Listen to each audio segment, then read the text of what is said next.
अस्सलाम वालेकुम दोस्तों, मुझो नालो गुलाम मोहम्मद आहे। अॼु जी वीडियो तमामु ख़ासि ऐं हैरत अंगेज़ आहे।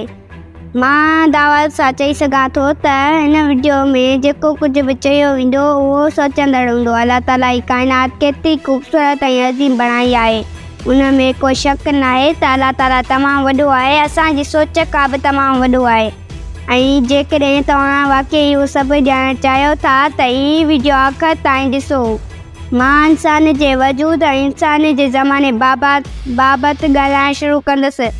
मूंखे तव्हांखे ॿुधाइण जी ज़रूरत न आहे, पर हीअ असांजी धरतीअ जो चंड आहे जंहिंखे असीं नंढपिण खां ई हर रोज़ु ॾिसंदा रहिया आहियूं, जेको असांजी धरतीअ खां तमामु घणो परे आहे, जेको असांजी धरतीअ खां 4 भेरा नंढो आहे ऐं न रुॻो एतिरो सीरियस प्लूटो खां बि वॾो आहे।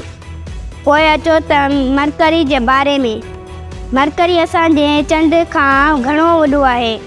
पोइ अचो त गैनीमेड बाबति ॻाल्हायूं, जेको मरकरीअ खां बि वॾो आहे। उन खां पोइ मार्स जे बारे में ॻाल्हायूं था, यानी मार्स जॾहिं उहो गैनीमेड खां वॾो आहे। उन खां पोइ वीनस जे बारे में ॻाल्हायूं था, यानी वीनस जॾहिं उहो मार्स खां वॾो आहे।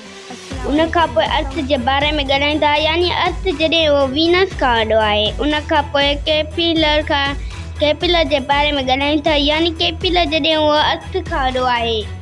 उन खां पोइ नेपट्यून जे बारे में ॻाल्हायूं था, यानी नेपट्यून जॾहिं उहो कैपिलर खां वॾो आहे। उन खां पोइ यूरेनस जे बारे में ॻाल्हायूं था, यानी यूरेनस जॾहिं उहो नेपट्यून खां वॾो आहे।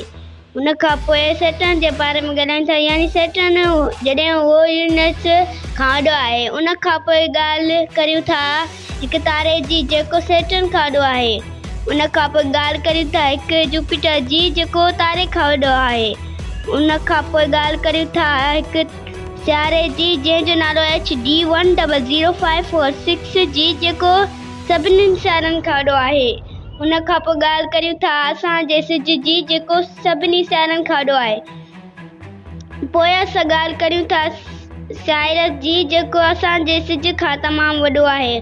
पोइ असां ॻाल्हि करियूं था पोलक्स जी जेको साइरस खां वॾो आहे। उन खां पोइ अचे थो इरकट्स जेको पोलक्स खां वॾो आहे। उन खां पोइ वॾो तारो आहे एल्ब्रेन।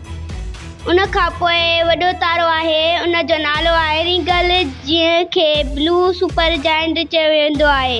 उन खां पोइ वॾो आहे क्रिस्टल स्टार। उन खां पोइ वॾो आहे इक्टेस। उन खां पोइ वॾो आहे बिटरक्यूल। उन खां पोइ वॾो आहे कैंस मेजरिस। उन खां पोइ वॾो आहे UY स्कूटी। ही सभु तारा असांजे सियारनि खां तमामु वॾा आहिनि। उन्हनि सभिनी जो मुशाहिदो हबल खिलाई दूरबीन कयो, जेका 1990 में धरतीअ जे हेठि हिसे ते लॉन्च कई वई ऐं हिकु तमामु वॾी दूरबीन आहे। इहे सॼो जान अल्लाह सां ई ठाहियो आहे, जेको असांजे इम्तिहान लाइ ठाहियो आहे। छा भला ही इम्तिहान सां पास करे सघंदासीं? महिरबानी करे पंहिंजो जवाबु कमेंट में ॾियो।